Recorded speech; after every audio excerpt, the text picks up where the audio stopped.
Okay, yesterday I gave you the reason why we believe that there was that what God said to Adam and Eve was a covenant. Я предоставил вам обоснование того, почему мы можем считать заветом слова Бога Адаму и Еве. Even though the word covenant is not used. Несмотря на то, что само слово завет не используется именно в том отрывке. And this is primarily because of the scripture reference in Hosea 6:7. И конкретной причиной был стих Осии Which is 6:7. Which is a verse you should know. Это тот стих, который вы должны знать. And know why that should be understood as, be able to explain why that should be understood as mankind, or excuse me, as Adam instead of mankind. И также должны способны объяснить, почему переводить следует то слово Адам, а не человечество. And be able to explain why, what covenant is referred to in that passage. И также объяснить, о каком именно завете говорится именно в том отрывке. So that's the primary argument, the first argument for why this is a covenant. Вот это первый основной аргумент, почему мы считаем это заветом. And the second is because the commands that are given in Genesis 1 and 2 relate to the changes in Genesis 3. А еще следующий аргумент был то, что те повеления, которые даны были в 1 и 2 главе Бытие, соотносятся с позднейшими модификациями этих же повелений в 3 главе. And they're similar to the commands in Genesis 9 in the covenant with Noah. И также они похожи, такие же, как и повеления, данные в 9 главе при заключении завета с Ноем. So in Genesis 1:26 to 28, we have a summary of God's initial creation of Adam and Eve. Итак, Бытие 1, 26, 28 у нас подводится, описано весь процесс того, как Бог сотворил Адама и Еву. Now there are several things we should observe as we think through this verse. И просматривая этот стих, нам необходимо заметить несколько вещей. First of all, we see that there is something different about the human race from all the other creation. Во-первых, мы видим, что человечество отличается чем-то от всего остального творения. And that is that man is created in God's image and likeness. И отличается тем человек, что он сотворен по образу и подобию Божьему. And this is related to their purpose, their function. Это связано с целью человека, с его функцией.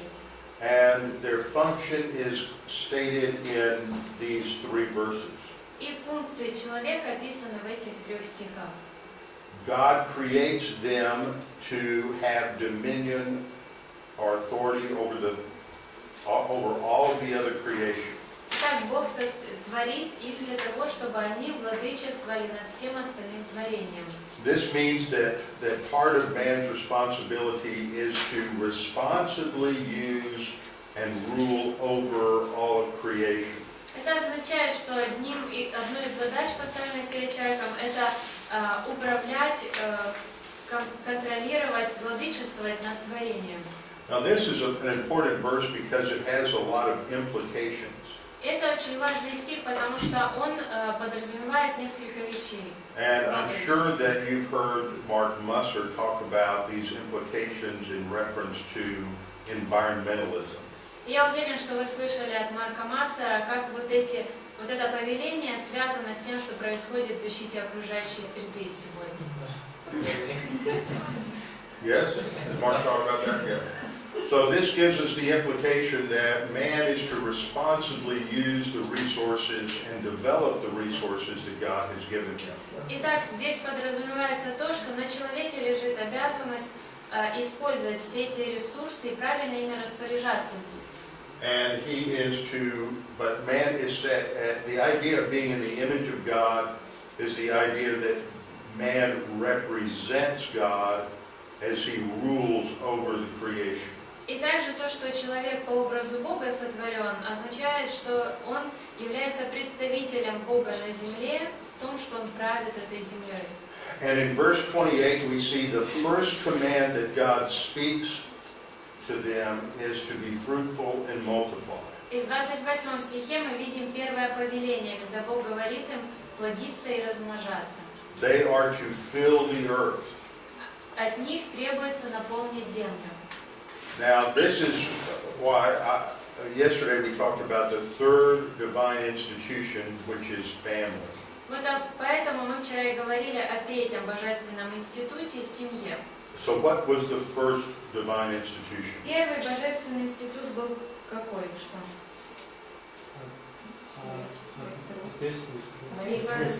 Personal responsibility. Personal responsibility. The second divine institution Второй is божественный институт – marriage. Third divine institution. Третий – семья. Now, even though family doesn't begin until Genesis 4, Итак, несмотря на то, что семья у нас появляется только в Бытие 4 главе, the basis for family is in this verse. основание семьи происходит вот в этом стихе. And the purpose for family has to do with exercising dominion over the earth and over the animals of the earth and the resources of the earth. И именно семья является как бы проявлением вот этого же повеления владычествовать над землей, использовать ее ресурсы. So if we look at the commands Так, если мы посмотрим на эти in verse повеления 28, в 28 стихе, God blessed them Бог благословил их and said to them, и сказал им: be fruitful. плодитесь. Now wait a minute. Okay. Here we have a series of commands Здесь перечислены несколько повелений. to be fruitful, Плодиться, to multiply, размножаться, to fill the earth, наполнять землю, and to subdue it, подчинять ее kabosh, and to rule и править. over the fish of the sea. И править над рыбами, птицами и так далее. So there are 5 commands in Genesis 1:28. Итак, в 28 стихе 1 главы Бытия мы видим 5 повелений. These are 5 specific responsibilities that are given to the human race. Это 5 конкретных обязанностей, возложенных на человечество. Now the next thing that God says is related to His provision of food. И следующее, что говорит Бог, относится к тому, как Он будет кормить. He says, I have given you every herb that yields seed, which is on the face of all the earth, and every tree whose fruit yields seed, to you it shall be for food. Бог говорит: я дал вам всякую траву, сеющую семя, какая есть на всей земле, и всякое дерево, у которого плод древесный, сеющее семя, вам все будет в пищу. Yeah, notice here that that the text here says, all the earth. Обратите внимание, что сказано «на всей земле». As I pointed out in my comparison yesterday between Genesis 1 and Genesis 3, И вчера, когда я вам показывала сравнение 1 и 3 главы Бытия, in Genesis 3 will be the food in the garden, the trees, fruit that related to the garden. там говорилось в 3 главе о деревьях, которые в саду. So everything is provided for food according to verse 29. Итак, но в 29 стихе мы видим, что все, что растет, все для пищи. But there's no mention of eating meat. Но при этом не упоминается прием мяса в In пищу. order to eat meat, you have to kill something. Потому что, чтобы есть мясо, нужно убить. And there's no death of any kind on the earth. Но на земле нет никакого рода смерти. So it's not what is the first death? Первая смерть какая была? Spiritual. The first death is, that's very good. First death is spiritual. What's the first physical death? Первая физическая смерть, какая была? Animals. An animal, when God kills an animal to make clothing for Adam and Eve. Когда Бог убил животное, чтобы дать одежду Адаму и Еве. So, but man is not permitted to eat meat until after the flood. Но человеку разрешено было есть мясо уже только после потопа. So that's why I'm pointing out that what we see in these initial three covenants is they are related to one another and each institute certain modifications because of human sin. Итак, я хотела вам как раз показать, что первые три завета связаны между собой, потому что в каждом последующем вносятся какие-то изменения из-за греха. Okay, then the next set of commands that we have are given in Genesis 2:15. В Бытие 2:15 мы видим следующую серию повелений. So God puts it in the garden for the purpose here to tend and to keep the garden. И поселил его в саду Эдемском, чтобы возделывать его и хранить его. And here we read, and Yahweh Elohim put lachat, put Adam, put man, placed man, and he told him, Поместил человека, placed him сказал, in the garden поместил в of саду. Eden to avad. Here the verb is avad, which means to work, or to serve, or to labor. Чтобы аббат, глагол стоит, чтобы работать, служить, трудиться означает. And here we have the word shamar. А здесь слово шамар. And shamar has the meaning of to protect, or to guard, or to keep. Слово шамар означает защищать, охранять, содержать. So this continues to give other things that they are to do while they're in the garden, so they didn't just sit around with nothing to do. То есть мы видим, что Бог продолжает им говорить, что им нужно делать в саду. Они не просто должны сидеть в саду, ничего не делать.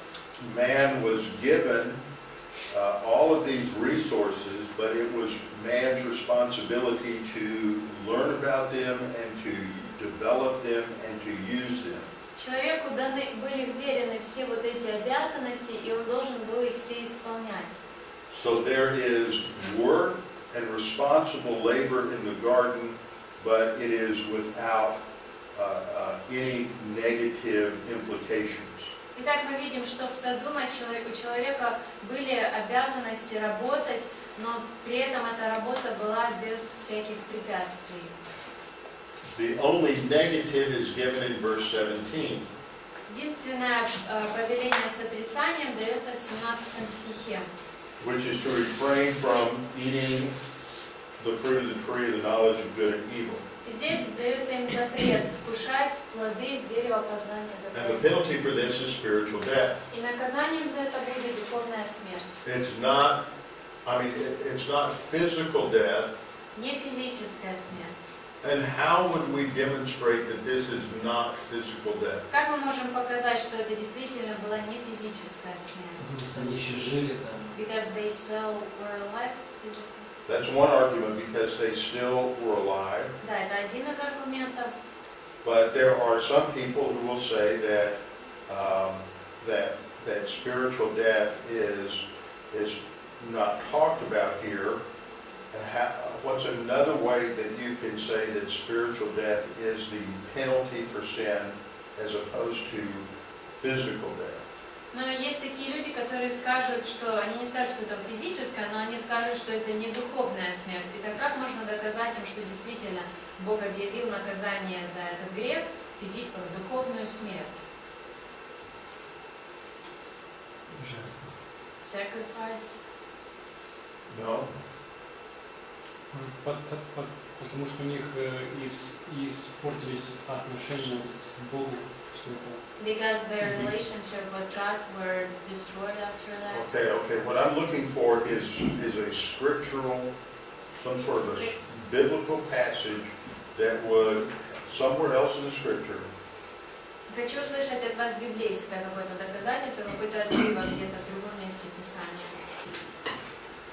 Ephesians chapter 2, verse 1. Ефесянам 2:1. Okay, now, Ephesians 2:1, Paul says that we were dead in our trespasses and sins. Ефесянам 2:1 Павел говорит, что мы были мертвы по преступлениям и грехам нашим. So he's clearly talking to people who are physically alive, То есть здесь очевидно, что обращается он к людям живым физически, but they are spiritually dead. но духовно они мертвы. Now, the reason I bring this up is that there are many people who do not make this distinction in Genesis 2:17. Почему я об этом говорю? Потому что есть те, кто не видит разницы, не разделяет эти понятия в Бытие 2:17. But I think it is important to distinguish the legal penalty for sin and the consequences of that penalty. Но мне кажется, что это важно разделять такие понятия. Понятие юридического наказания за грех и понятие последствий за грех.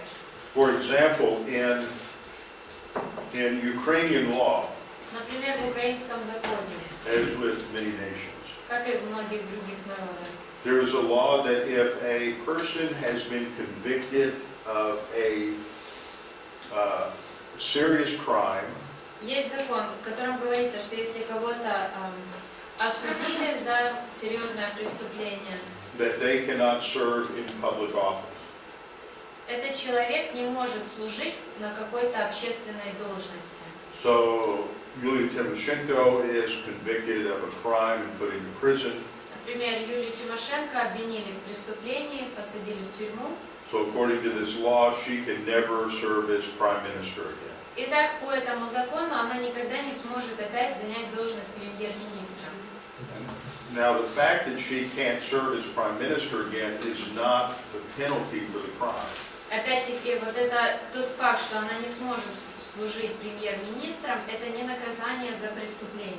The penalty for the crime is that she has to spend so many years in prison. Наказание за преступление – это какое-то количество лет в тюрьме. So we have to distinguish between the legal penalty and the consequences of the penalty. Итак, следует различать эти понятия законное наказание и последствия за наказание. This might seem like a small point, but it is a significant point to understand. Это может показаться чем-то незначительным, но на самом деле это очень важно. That physical death is not the penalty for sin. Понять, что физическая смерть не является наказанием за грех. Physical death is a consequence of the spiritual penalty, of spiritual death. Физическая смерть является последствием духовной смерти. And there are other consequences for spiritual death. И есть еще и другие последствия духовной смерти. And what God outlines in Genesis 3 are the consequences of the penalty. И в Бытие 3 главе Бог как раз и перечисляет последствия этого наказания. So we'll come back to that when we get to Genesis 3. И мы будем опять говорить об этом, когда будем разбирать Бытие 3. But right now, I just want to emphasize why I'm just making this important distinction between the penalty, the legal penalty, and the consequences. Но просто хочу сейчас подчеркнуть и объяснить, почему я разделяю эти понятия юридическое наказание и последствия из-за преступления. And so you have various, I put various scripture references in the notes for understanding these different, the distinction between the penalty and the consequence. И в материалах я вам указала несколько ссылок, которые показывают, объясняют вот эту идею различия между наказанием и последствием. And then I've listed there that there are other kinds of death in the Bible. И также я перечислила вам то, что есть в Библии несколько смертей. And when you look at these at other passages that talk about death, the Bible does not always put an adjective in front of the word death. И если вы просмотрите эти места, где в Библии говорится о смерти, в Библии не всегда добавляется какое-то прилагательное перед словом смерть. But the context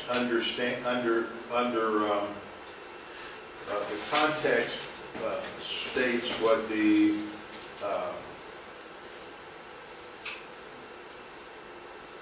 context helps us understand the kind of death. Но именно контекст помогает нам понять, о какой именно смерти идет речь. Now, under the last part, В последней части, and this is where it gets a little confusing sometimes to talk about, это та тема, в которой иногда люди начинают запутываться. is that this is a temporary covenant Это временный завет. in one sense, but it's modified into a second covenant. В каком-то смысле, но при этом он также изменен позже во второй завет. So there is a continuity between the two covenants. Итак, мы можем проследить продолжение одного завета в другой завет. But there are also distinctions between the Но covenants. при этом также есть и различия между этими двумя заветами. All right. And then after this, in the notes, there's the quote from Hosea 6:7, Затем после этого у вас цитата, which I explained yesterday. ссылка Осии 6:7, я вчера вам объяснила это место. And to understand what happened in Genesis 3, И для того, чтобы понять, о чем идет речь в Бытие 3 главе, let's go to Genesis 3. давайте откроем это место. We see that after God creates Adam and Eve, Мы видим, что после сотворения Адама и Евы, they are sometime later in the garden, and Satan appears.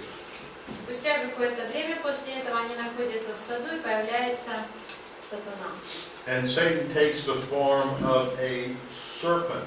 И сатана принимает форму змея. Okay, he takes the form of Nahash, Он принимает форму Нахаш. and this is a really interesting term to study through the scriptures. И это очень интересный термин, который стоит исследовать по всему Писанию. Yesterday, Anatoly mentioned a very good question about looking for messianic promises or prophecies in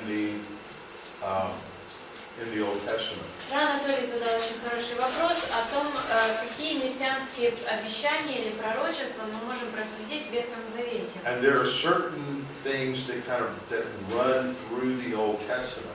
Есть определенные вещи, которые проходят через весь Ветхий Завет, появляются во всем Ветхом Завете. And one of these that we will see has to do with things related to the serpent. И одним из этого является все то, что связано с этим змеем. And I will talk about some of these next week. I'll get into this a little bit next week. И на следующей неделе я больше углублюсь в эту тему. I was just looking something up. See, the word Nahash is used for not only serpents such as snakes, but it was also used to describe some other creatures. I'm just looking for doing a quick search.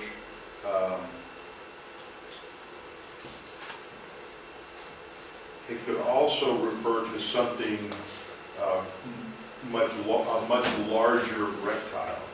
Я сейчас просматриваю вот это слово «нагаш», которое может относиться не только к змею, как змея, к которой мы привыкли, но и к более большего размера рептилии. So it's not something just looking at a small snake. То есть здесь не так, что просто ситуация с такой маленькой змеей. Now, when the serpent is approaching Eve, И когда этот змей приблизился к Еве, he appeals to several things. он взывал к нескольким вещам. He appeals, first of all, to her pride. Во-первых, он обратился к ее гордости. That somehow God is restricting her or preventing her from something that is good. говоря о том, что как будто бы Бог ограничивает ее в чем-то хорошем. And this is implied in his question, as God said, you should not eat of every tree of the garden. И это можем увидеть в его вопросе. Разве не сказал Бог, что вам нельзя есть со всякого дерева в саду? And so he appeals to her in terms of the appearance of the fruit, that it is good to eat. Затем он указывает ей на то, что как выглядит этот плод, что он хорош для пищи. Genesis 3:6 Бытие 3:6 says she saw that the tree was good for food and it was what? Pleasant to the eyes.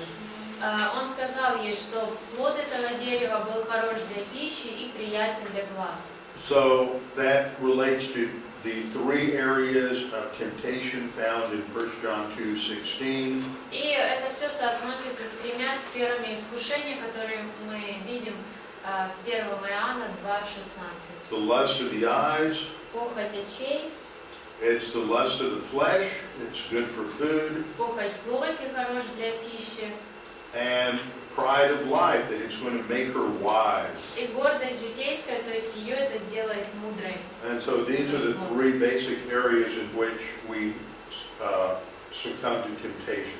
И это, по сути, три основные сферы, в которых мы сталкиваемся с искушением. And so she takes and she gives it to her husband, and he also ate. Итак, она берет этот плод и дает также своему мужу, чтобы он тоже ел. Now, immediately something changed. И внезапно что-то меняется. Their eyes are open. И глаза открылись. There is a change. They see things differently. То есть произошло изменение, они уже по-другому воспринимают. And they perceive themselves differently. И самих себя они воспринимают по-другому. Their eyes of both of them are open. Глаза обоих открылись. And they perceive that they are now naked. They're exposed. They're vulnerable. И они осознают, что они наги, что они уязвимы. And they feel a vulnerability, and they need to cover themselves up and protect themselves. И вот в этом чувстве уязвимости им хочется прикрыть себя, защитить себя.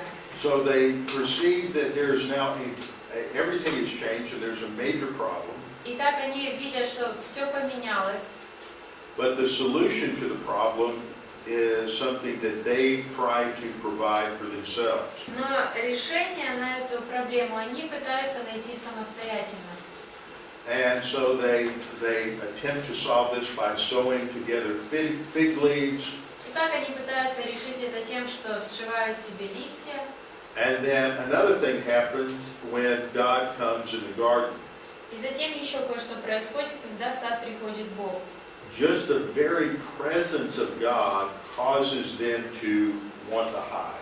Уже само даже присутствие Бога вызывает в них желание спрятаться. Notice that God hasn't said anything to them yet. Заметьте, что Бог еще ничего не сказал им. God hasn't pointed out their failure. Бог еще даже не указал на их проступок. They're not hiding because God has rebuked them. Они не прячутся, потому что Бог обличил их. It's just the very reality, the reality of the presence of God convicts them and they want to hide. Но даже сама реальность присутствия Бога уже обличает их, и им хочется спрятаться. The Apostle Paul talks about this in Romans 1:19. Апостол Павел говорит об этом в Римлянам 1:19. And in Romans 1:19, Римлянам 1:19. okay, or 1:18, 1:18. Yeah, 1:18.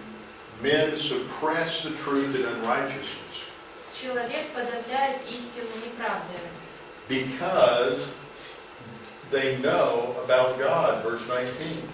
потому что 19 стих, что можно знать, Бог им явил.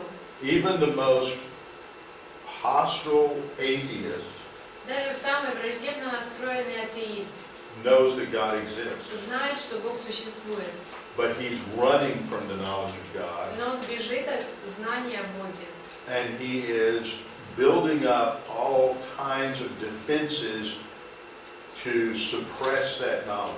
И он выстраивает разного рода оборону, чтобы подавить это знание. And so some Christian comes along and just uses the word God and goes berserk. И приходит, например, с ним общаться какой-то христианин и только использует слово Бог, и он уже весь в штыки этого And воспринимает. you might have experienced this at some point, И может быть вы сталкивались с таким когда-нибудь. where you try to talk to somebody about God and they just get irrationally angry and resentful. Когда ты пытаешься только говорить с кем-то о Боге, а человек становится нерационально злым, Irrationally resentful, да, angry. злым и противится. It's like they are stuffing God into a box. Это можно сравнить с тем, что человек пытается впихнуть Бога в коробку, And then they go down into the basement of their mind and they dig a deep hole and bury that box. а затем отправляется в подвал своего разума и там прячет эту коробку.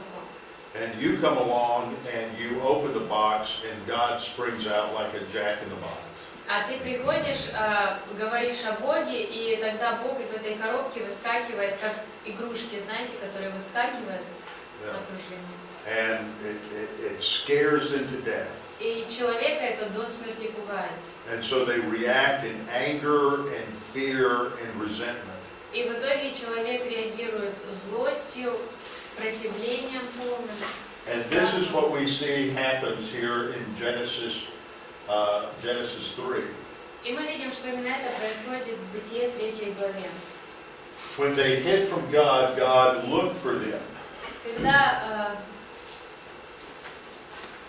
Когда они услышали, что Бог искал их, Now God knew where they were, Бог знал, где они. but by asking the question, He's emphasizing that they are hiding from Him.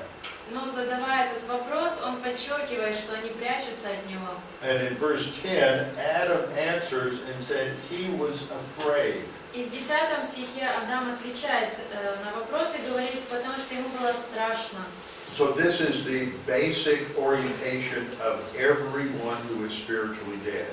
Вот это, по сути, основная ориентация любого человека, духовно мертвого. They are afraid of God. Они боятся Бога. Okay, and it's very interesting to think through the dynamics of this conversation. Очень интересно проследить саму динамику этого разговора. Adam says that he just heard God's voice in the garden. Адам сказал, что он только что услышал голос Бога в саду. And the result was that he became extremely fearful and agitated. И в результате, когда он услышал, он сильно убоялся. Because he was naked, Потому что был наг. which is more than just the physical absence of clothing. И здесь не просто убоялся, что у него отсутствует одежда физическая. This is a nakedness that goes to the complete exposure and vulnerability of the soul itself. Эта нагота больше говорит о полной открытости, уязвимости. And as a result of knowing that God is there, he hid himself. И в результате, когда узнал он, что Бог пришел, он спрятался. So the scripture's making this connection between mankind running from God simply because he knows God is present.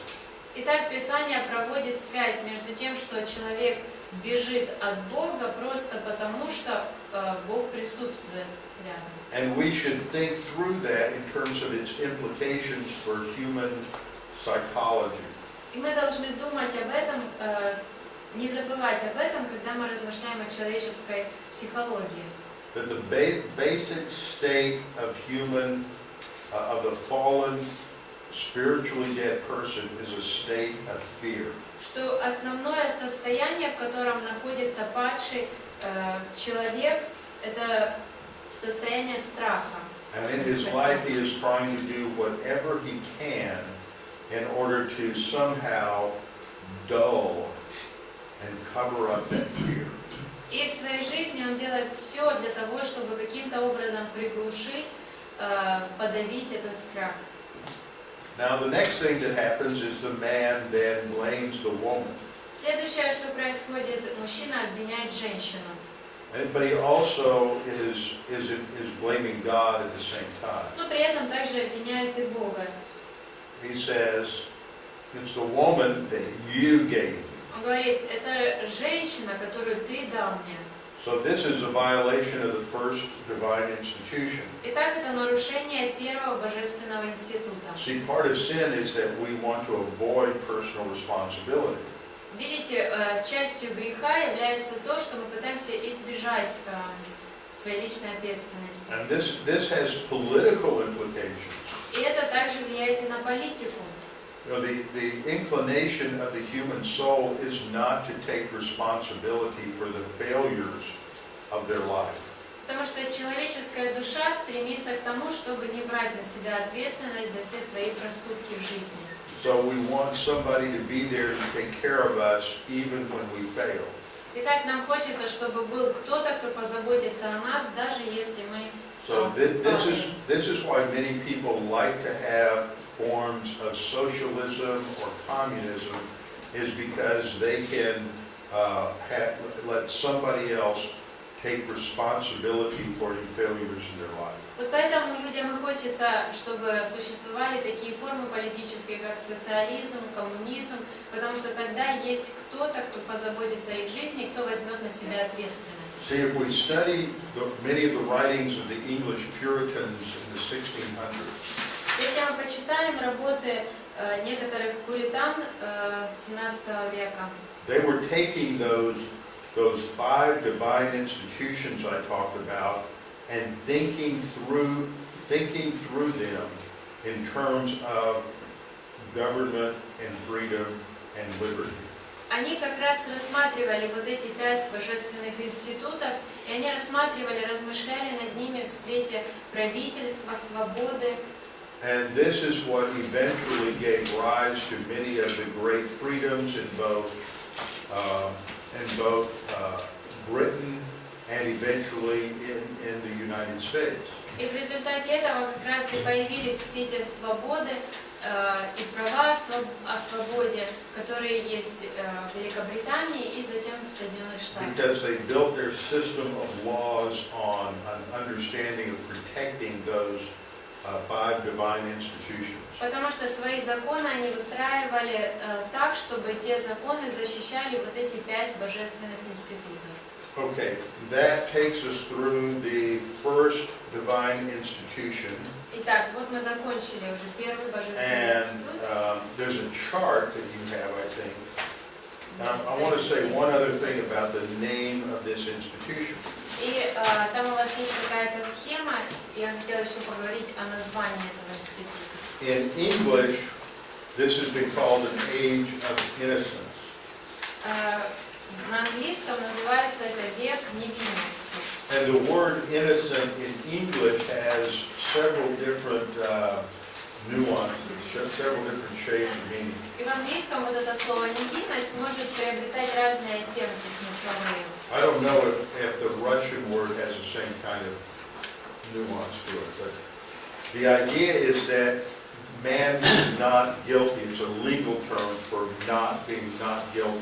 Но здесь это слово используется больше в юридическом смысле, и имеется в виду такая идея, что человек еще не виновен. That is the time period when man is without guilt for sin. Это тот период времени, когда за человеком не числится какая-то вина за грех. And so it ends with man's fall. Заканчивается он грехопадением человека. And there is this judgment that is pronounced upon man. И объявляется суд, осуждение человека. And so when we get down to verse 14, God begins to outline what the consequences for the penalty are. И дальше уже с 14 стиха мы видим, что Бог перечисляет, какие же последствия будут этого So после этого. the penalty is spiritual death. Итак, наказанием является духовная смерть. But as a consequence of man's spiritual death, it impacts the creation. Но последствием этой духовной смерти последствия повлияют на всю природу. Specifically, there is a judgment upon the serpent. Конкретно мы читаем о суде, провозглашенном или приговоре, вынесенном God змею. speaks to the serpent and says, because you have done this, Бог обращается к змею и говорит: из-за того, что ты это сделал, you are cursed. ты проклят.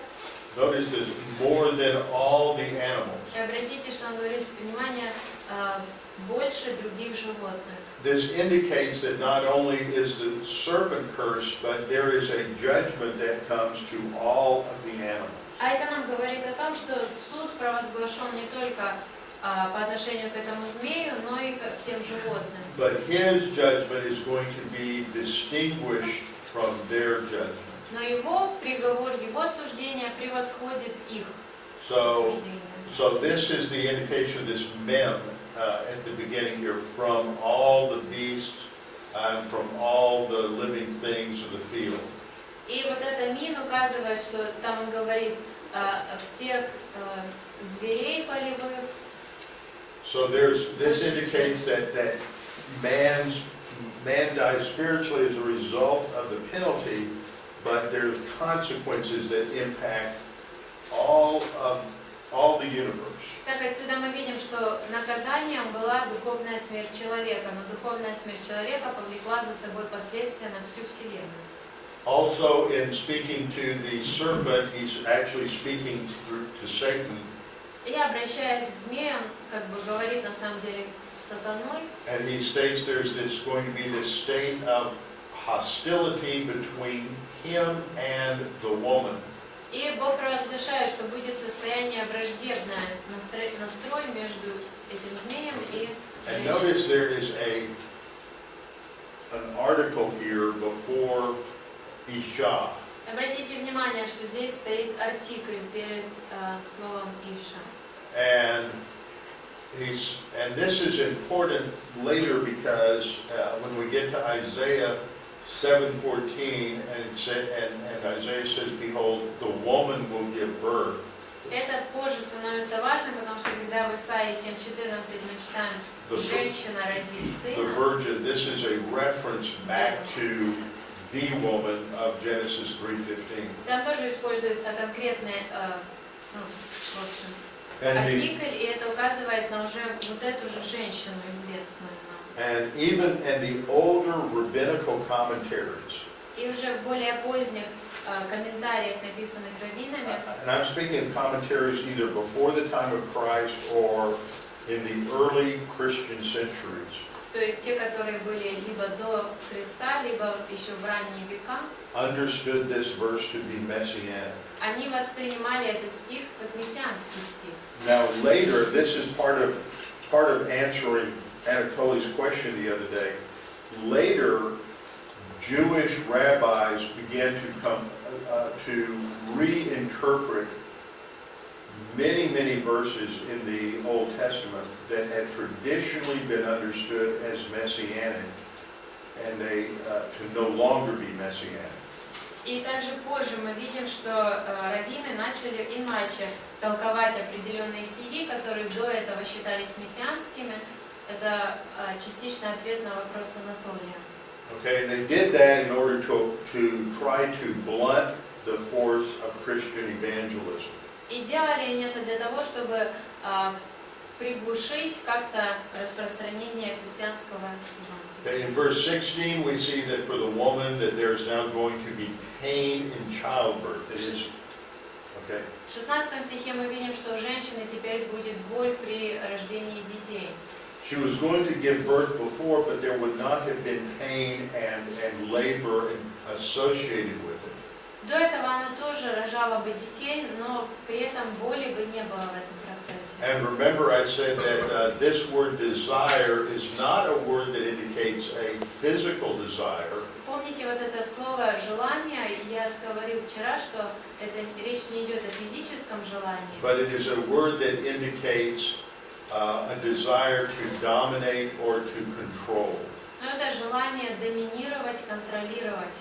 It's used again in Genesis chapter 4, Это же слово используется в Бытие 4 главе, in verse 7, в 7 стихе, right here. вот здесь. Sin lies at the door, and its desire is for you. Грех лежит у двери, и желание его по тебе. Same word, teshuka. То же самое слово, тушу. And this indicates a desire to rule or dominate. И это указывает на желание доминировать, править. So as I pointed out the other day, original was for the woman to be a helper for the man. Как вчера я говорил, что изначально женщина должна была быть помощником And человека. now as a result of the curse, there's going to be a conflict over who controls and who rules in the marriage. А вот теперь в результате грехопадения будет конфликт в той сфере, кто же теперь контролирует, кто управляет браком. So each of these consequences directly affect what they were, their responsibilities under the original covenant. Итак, вот эти все перечисления всех последствий напрямую связаны с тем, что им изначально повелевалось делать. And the judgment for Adam is related to his responsibility to work and to labor on the ground.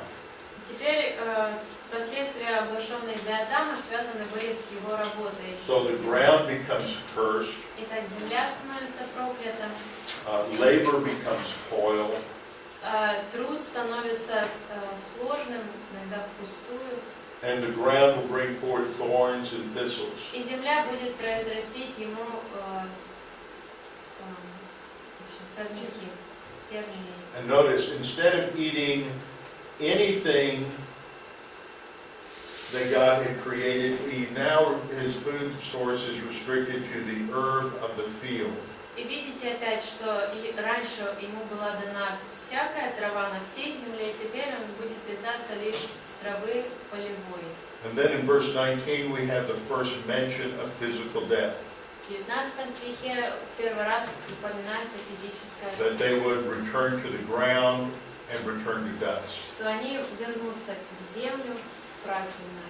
Okay, so that's that becomes the end of the first dispensation. Вот это, по сути, и конец первой диспенсации. Okay, we'll come back and talk about that briefly when we come back after the break. И мы вкратце больше поговорим об этом. And if you have any questions, we'll talk about those after the break. Если вопросы есть, мы тоже после перерыва